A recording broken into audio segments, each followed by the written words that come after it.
ஆதாரம் இருக்குன்னு சொல்லினா, ஆதாரத்தை ஆதாரம்னு ஒத்துக்க வைக்கிறதுக்கே நான் ரைடு நடத்தினா தானே முடியும். பேட்டி கூப்பிட்டா வர்றீங்களா? கெஜ்ரிவால் படிச்சவர் தானே, முன்னால அதிகாரியா இருந்தவர் தானே, 9 முறை சம்மன் அனுப்பிச்ச போது வந்தாரா? வரலையே. அப்போ அவர்கிட்ட இந்த மாதிரி இருக்கிறவங்க கிட்ட ரைடு நடத்தி தான் பேச முடியும் ஆதாரத்தை. இப்போ உங்களையும் இன்னொரு பொண்ணும் இருக்கக்கூடிய ஒரு போட்டோ எனக்கு கிடைக்குதுன்னு வச்சுக்கோங்க. நான் நாகரிகமாக மனிதனாக இருந்தா முதல்ல உங்க கூப்பிட்டு என்னப்பா இது அப்படின்னு கேட்கணும். அதுக்கப்புறம் நான் அதை பத்தி பேசணும். அந்த மாதிரி இல்லாம முதல் மரியாதை ஜனகராஜ் மாதிரி 2 பேரும் சிவாஜியும் ராதாவும் போய் போட்டோ எடுத்து வச்சு குடும்பத்தில் கும்மி அடிக்கிற வேலையை பண்ண முடியுமா?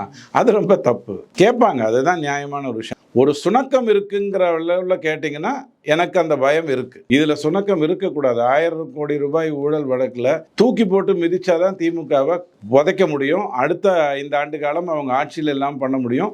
அடுத்த 5 ஆண்டு காலம் அவங்க ஆட்சிக்கு வந்தாங்கன்னா 2 பேர் கையில 30,000 கோடி 1,50,000 கோடி 2 பேர்கிட்ட போய் சேரும். ரொம்ப ஆபத்தானது.